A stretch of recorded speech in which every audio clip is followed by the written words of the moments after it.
morning, everyone, and thank you very much for joining this virtual event, Resilience for the Urban Poor Forum 2021, or RUP 2021. My name is Wendy Walker, and I'm the Chief of the Social Development Thematic Group here at ADB in the Climate Change and Sustainable Development Department. I want to welcome you to this opening session of the three-day forum. So this event is part of a regional technical assistance on advancing inclusive and resilient development targeted at the urban poor, which has been supported by the Urban Climate Change Resilience Trust Fund, financed by the Rockefeller Foundation and the governments of Switzerland and the United Kingdom. The event is organized by the Climate Change and Disaster Risk Management Division and the Social Development Thematic Group in cooperation with the Urban Sector Group at ADB. So to get us started, let me quickly provide a brief overview of a range of topics that we'll be touching today. Rapid urbanization in Asia and Pacific, with the increasing climate and disaster risks, places burdens on cities, threatens their development gains, and impacts on poor residents who are disproportionately exposed to these risks. Locations that may previously have been ideal for human settlements, such as coastal areas, are increasingly at risk from flooding, tropical cyclones, and rising sea levels. Water scarcity and heat stress threaten delivery of urban services, and going forward, there will be a growing need for cities to accommodate millions of climate migrants. Cities are also expected to witness an increase in compound shocks, such as climate events overlapping with health emergencies, like we've seen with the COVID-19 pandemic. The urban poor are disproportionately exposed to increasing climate risk. Urban poor often live where they can afford to, with limited physical infrastructure, often in areas susceptible to hazards. They're likely to incur more losses when affected by hazards and have limited access to social safety nets and financial systems to help recover from the impacts. Such living conditions exacerbate their vulnerability to climate and disaster risks. Urban poor families are also largely engaged in the informal economy, and thus more susceptible to job losses and shortages of household earnings due to climate-related shocks and stresses which contribute to multidimensional vulnerabilities. Many national governments, cities, and civil society organizations are ramping up their efforts to reduce urban poverty, and it's important to factor in the climate and disaster risk considerations in designing pro-poor policies and interventions. For example, identifying pro-poor climate resilient solutions in areas such as adaptive social protection, health systems, sustainable livelihoods, housing, and community infrastructure can be important resilience building interventions. Appropriate and complementary actions at the household, community, and city levels, supported by enabling factors such as availability of climate and disaster-related data, capable, responsible, and accountable governance, and access to climate finance, all become part of an important resilience building framework. Throughout the sessions, we'll be looking at all of these elements in more detail.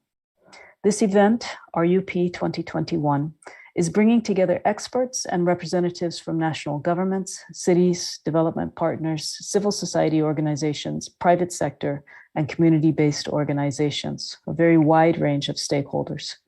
We will be spending time together throughout the 3 half-day sessions to discuss a wide range of topics such as heat stress, compound hazards, urban agriculture, economic inclusion, and programs such as the graduation approach, targeting financing for the urban poor, and using climate and disaster risk information for designing pro-poor resilience investments for community infrastructure and housing. It's going to be a stimulating and a packed set of sessions, and we look forward to your active participation. So with this very short introduction and framing of the conference RUP 2021, I'd like to introduce our first speaker, Manoj Sharma, who will deliver an opening message. Manoj is the chief of the Urban Sector Group at ADB's Sustainable Development and Climate Change Department. He's also leading ADB's efforts on our operational priority of making cities more livable, following a cross-sector and cross-thematic approach of providing integrated solutions. Manoj has more than 30 years of experience working with ADB and the government of India and many governments across Asia and Pacific, leading multi-sectoral teams for designing and implementing complex and innovative projects and supporting the strategic development of the urban and water and industrial sectors. So with that brief introduction, over to you, Manoj. Thank you, Wendy, for your kind introduction. So greetings from ADB Manila. I am delighted to be here for this forum on resilience for the urban poor. First of all, let me start by extending a warm welcome to all the participants. As Wendy said, this is a joint initiative of ADB's 3 sector and thematic groups: Urban Sector Group, Social Development Thematic Group, and Climate Change and Disaster Risk Management Thematic Group.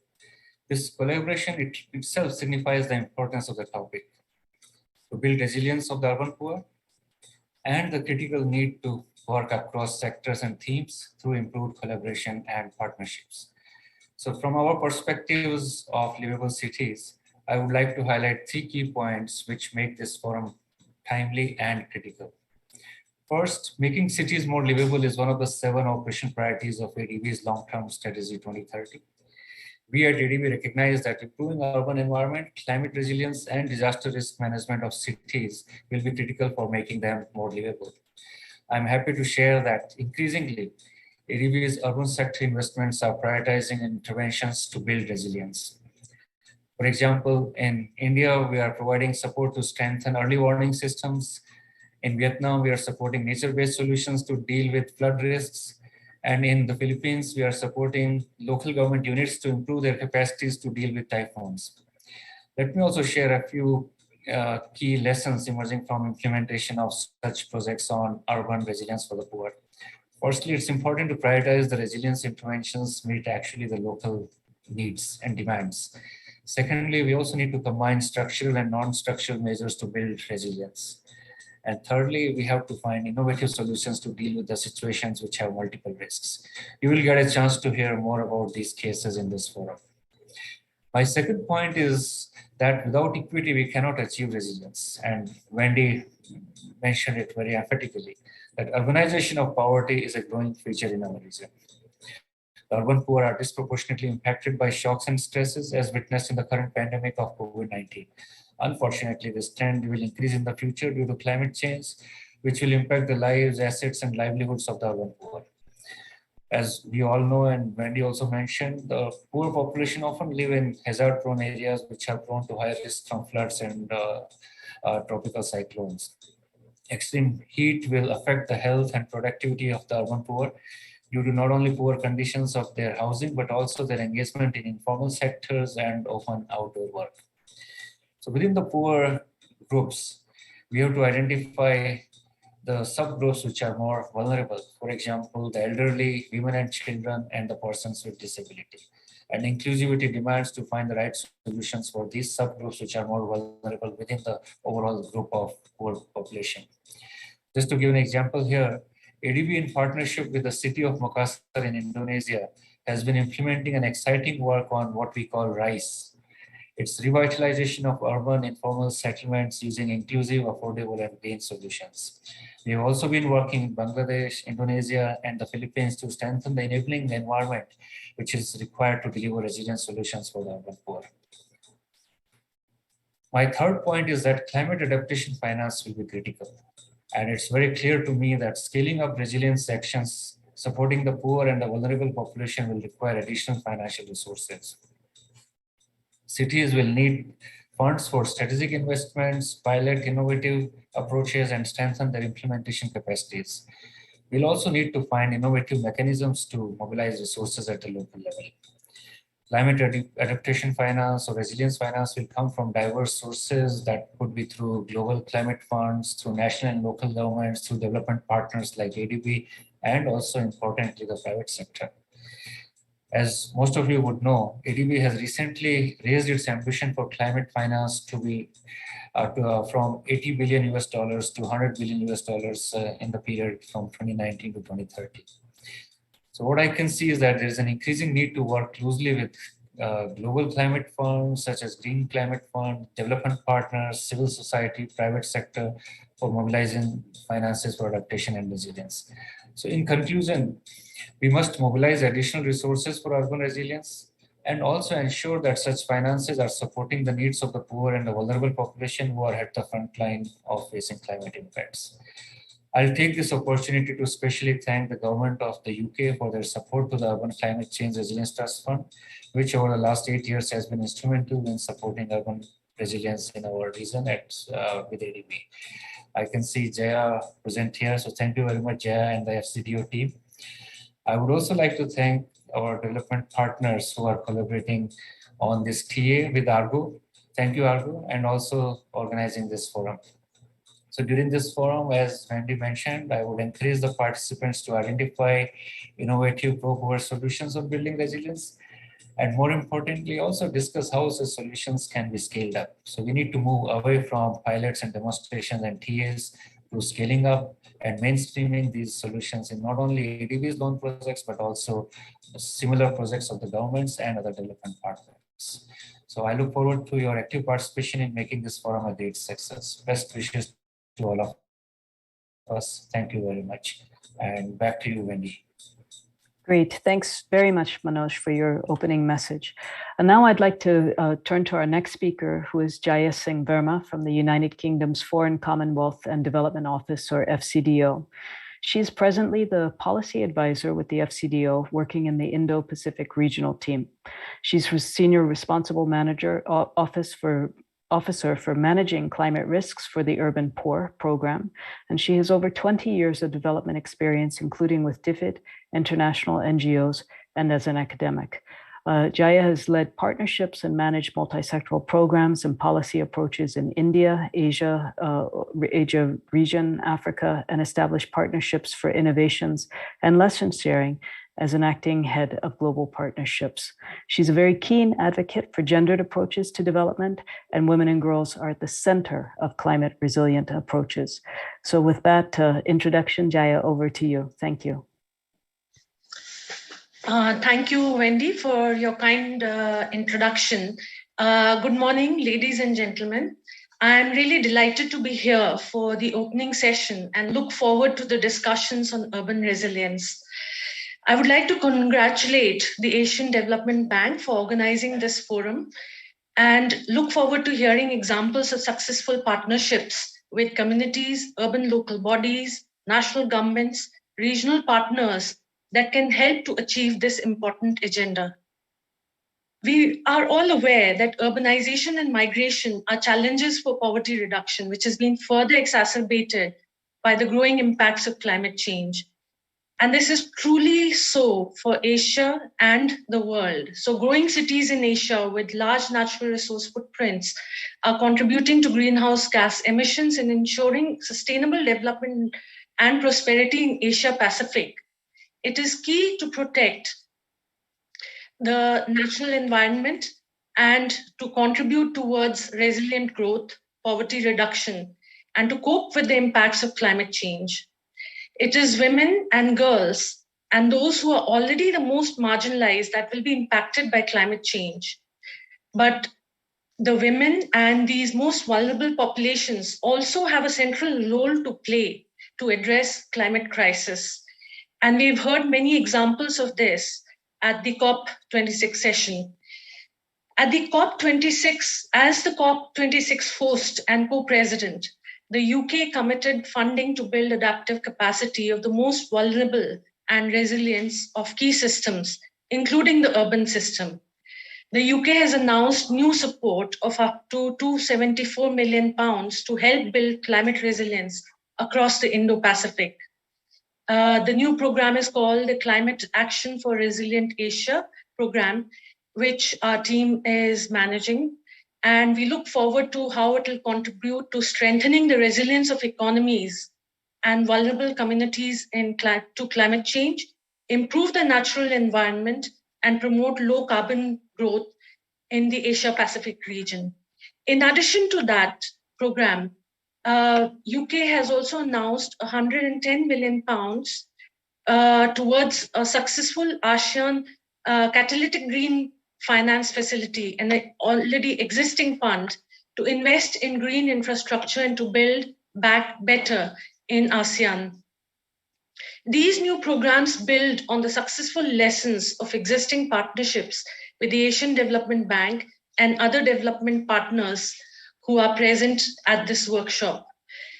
The UK's partnership with the Asian Development Bank on managing climate risks for the urban poor, the macro program, is helping to establish partnerships to reduce risks for urban poor from climate change and natural disasters in more than 40 cities and 8 countries in Asia. We look forward to an expanded partnership based on the lessons of this program.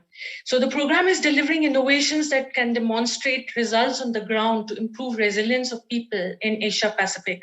And I'm delighted to note that some of the partners will be sharing what has worked and also discuss innovations and solutions, because the challenges remain with us. And it requires deep partnerships across governments at all levels, civil society organizations, and the private sector. So we have recently seen, and over the past few decades, that cities in Asia Pacific region have seen frequent and deepening intensity of disasters. And because of large concentrations of population and increasing toll to human life and assets. This forum will provide the platform to understand the lessons from the initiatives taken by the local governments, the international NGOs, and other development partners to make the cities more resilient and build on existing ideas and come out with radical new solutions to deal with these issues. The UK's international aims on adaptation and resilience during the COP26 have included a focus on ensuring that developed countries mobilize $100 billion of climate finance by 2020. Now that goal has shifted, but we're hoping that will continue. And more importantly, a 50% split towards funding adaptation and resilience activities. Also important is the LDC initiative for effective adaptation and resilience, called LIFE AR, which is the less developed countries local-led adaptation initiative, which is really important for the Asia Pacific as well. And we have also contributed towards private finance or moving towards encouraging private finance by building Coalition for Climate Resilient Investment and contributing to that as well. So expanding protection against climate-linked disasters requires a range of tools, including insurance, social protection, etc. And I look forward to hearing about some of these innovations which are happening and what can be built further in these areas, including investments in early warning systems to improve people's resilience to extreme weather and climate change, with additional information on weather and how that can be communicated to a wider range of group, including community initiatives on it. So the experience with the Asian Development Bank on the Urban Climate Change Resilience Trust Fund, mentioned already by Wendy and Manoj earlier, has been a very useful foundation and partnership along with the Swiss government and the Rockefeller Foundation for us to demonstrate successful partnerships that can be achieved through collaboration with a wide range of partners. So multilateral development banks like ADB, World Bank, international NGOs, national and urban local bodies, all these are highly valued partners in helping to achieve the international goals on climate. In this partnership with ADB, which is financing infrastructure, deploying expertise, international best practices, policies in Asia, there is an important role also for international and local civil societies, urban local bodies, national and state governments to empower local communities to engage with a wider range of partnerships to create community networks for resilience, especially with women at the center for taking actions on resilience. So the USSRTF has achieved some impressive results in 40 cities in Asia. But in addition to the quantitative results, I think what is more important is the community resilient partnerships, or I should say equally important is the community resilient partnerships with the urban local bodies, state governments, international NGOs, for local-led adaptation and community resilience. And look forward to hearing more examples on that. The UK's decision to commit a further 45 million for community resilience partnerships is to help scale up investments in climate adaptations at the community level to explicitly address the nexus between climate, poverty, and gender under the new CARA program. And this is also a testament to the work which has been done in the past under UCCRTF and other partnerships at the community, on community resilient partnerships, that there's an opportunity to scale up some of these examples. However, as mentioned by the earlier speakers, the challenges are compounding and we need radical solutions. So some of the emerging work on heat waves, assessing impacts on climate variance on health and livelihoods of the most vulnerable women and children, making health and education systems more resilient would be important, as COVID has already created the stress on the health and education systems, and climate change is exacerbating some of these stresses on human development. In closing, let me once again thank the Asian Development Bank, the national government representatives, civil society, urban local bodies, and other development partners for their valued collaboration. I'm sure the new program on resilience will build on the achievements to date, and this workshop will help find innovative solutions towards a happy, resilient, thriving societies in Asia Pacific. Thank you very much. Jaya, thank you very much for that excellent set of comments outlining all of the changes and opportunity in new financing and some of the agenda for innovation going forward. Now I'd like to turn to our keynote speaker, Sheila Patel. Many of you probably know that Sheila is the founder director of the Society for Promotion of Area Resources Centers, an NGO that supports community organizations of the urban poor to access secure housing and basic amenities and to seek their right to the city. Sheila is also a founding member and former chair of the board of Slum Dwellers International, an international network of urban poor federations in Asia, Africa, and Latin America.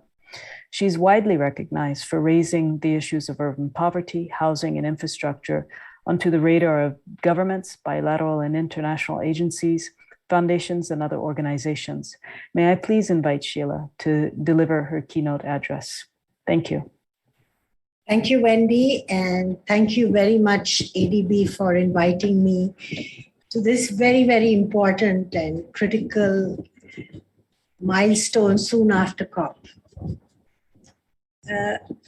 When my friends who have studied the actual documents of COP, it has become clear that the focus of COP has not raised its light on cities, which is a very worrisome situation since cities are the geographies in which very large numbers of people live today and which will be further expanded as for the first 5 to 10 years we face all the climatic challenges that the speakers before me and you, Wendy, have discussed.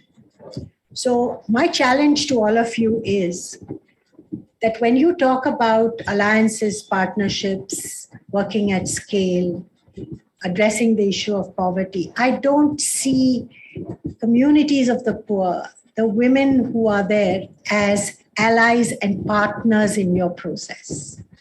Are we going to wait another 10 to 15 years before we change this architecture? Because with great difficulty, multilateral, bilateral, and global institutions have started talking to local NGOs.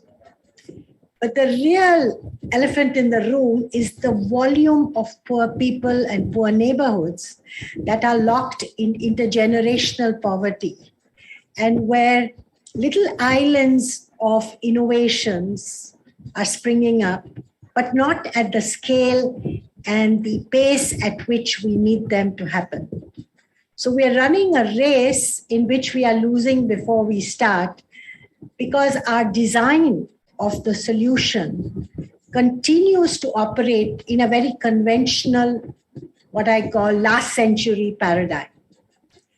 And I'm not saying this as throwing stones or being critical, but I'm saying it in pursuit of the challenges that we as networks of poor people, and here I not only include Shack Dwellers International, but I talk about the Vairo Commission, which is a member of this team that has designed this process, but also the Waste Pickers Network and the Asian Coalition of Housing Rights, and many other groups that are operating in cities in which the very planning instruments that cities have are dysfunctional because they are producing more and more informality that is not getting recognized, that is not included in planning, and which remains outside the formal space within which most organizations function. Now, what does this do? In Asia, most of our national governments are still in pursuit of trying to do rural development to stop urbanization. That is still the paradigm which we need to get out of. The urban-rural continuum conceptually has been accepted, but the fact that the two geographies require different solutions, different strategies, has not yet been developed as vigorously as it should. So as we speak, as the speakers have said, we are facing calamity after calamity. And we produce quick, early support in whichever way we can, to the amount that we can. And we do not acknowledge, quantify the real impacts it has on people's life. Even in the COVID crisis, people, economists, bureaucrats, administrations have not really calculated what it has done to the poor. And most of it emerged because the health systems to address this were not locally there. Water and sanitation was not there. The systems to provide quick rations to people who could not have wages to get was not there. The first 8 months were horrendous. Now, what do we learn from this? What we learn from this is the first group that has to know that there is a crisis, that has to know what to do with it, that has to identify what solutions have to be done, are the people themselves. Yet they do not have any of the instruments or the new knowledge that they need to address climate change, which is exacerbated with our obsession with making our Asian cities modern. More roads, more air conditioning, more big buildings, and producing more heat islands in the city, more pollution, greater difference between the urban poor who are informal and the rich. So I think that the requirement for the day is not to quickly ad-lib all the things that must be done, but to say what can be done today so that by the time we come to the next COP, the Asian strategy for addressing its urban challenges with ADB and all the governments and the international agencies that are committed to this have a new paradigm of how they do it. And it cannot be to treat the urban poor. You talk about women, children, you talk about the disabled, but you are not making them the center of the solution. They are still consumers and beneficiaries of the strategies and ideas that everybody else has with very good quality research, but they are not the people who have absorbed the new knowledge, who understand what needs to be done, and who continue a survival down the up escalator to survive the next crisis, to survive the next challenge. And so I want to ask this august group to do three things. First, involve social movements to bring into your process the mainstreaming of making women and communities the center of the process. We in STI and the Vairo Commission this year have started a campaign called What Women Want.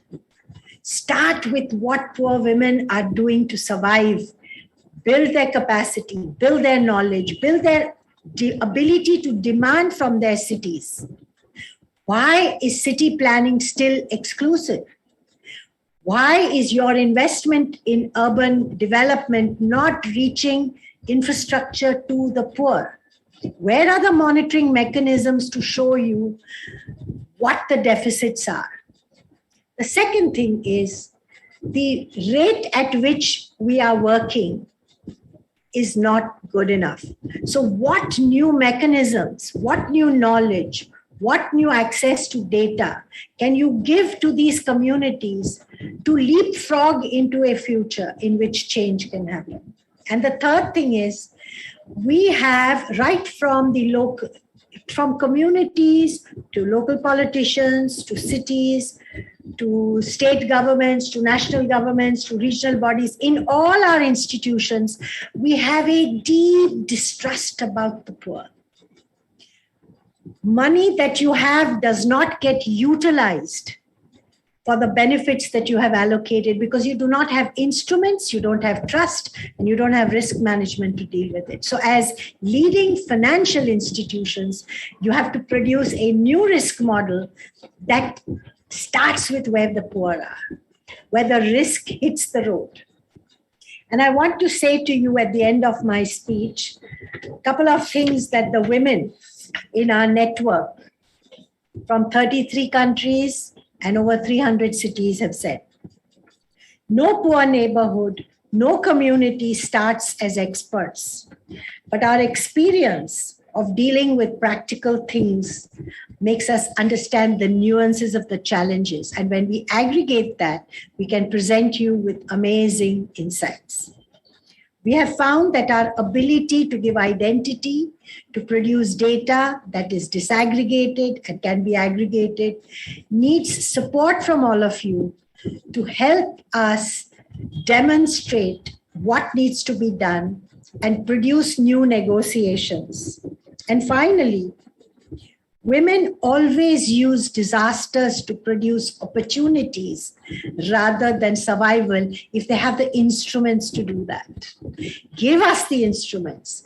Work in partnership with us. Don't treat us as empty vessels that we have to be filled with your new knowledge.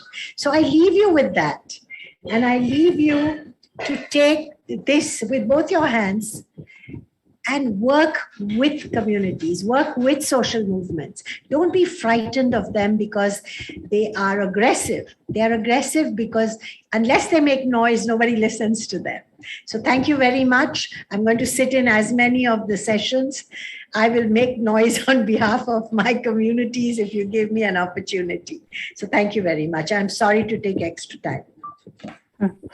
Thank you, Sheila, for your excellent address, pulling us deeply into an understanding of the importance of local knowledge and stakeholders on the ground as being a key to and a part of a center of the solution going forward.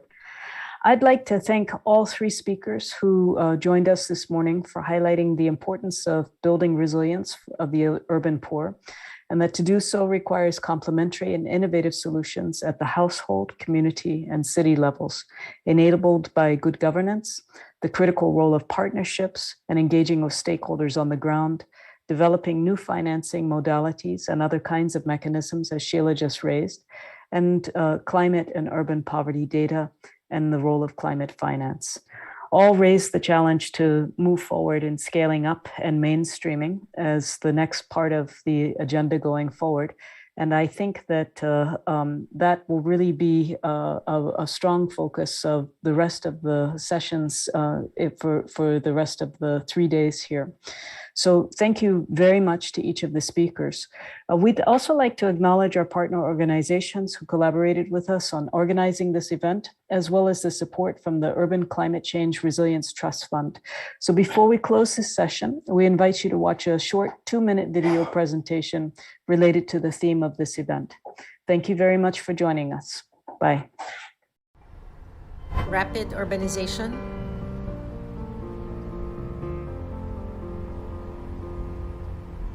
climate change, social inequality.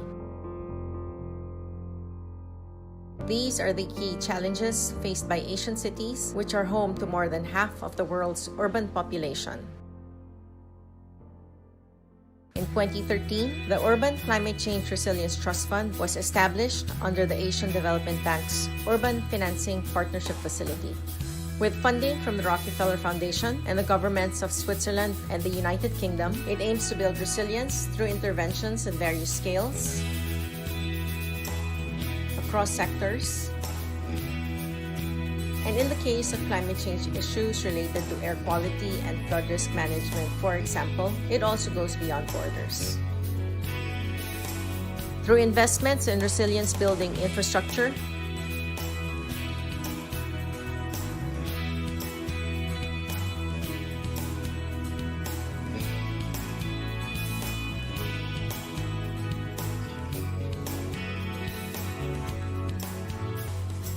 tools,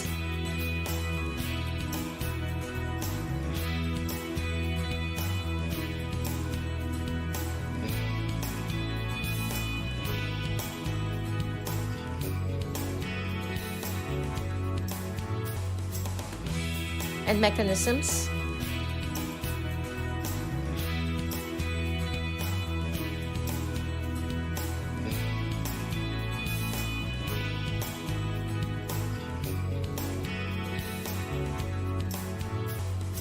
the Trust Fund aims to reduce the risks of at least 2 million people to the adverse impacts of climate change.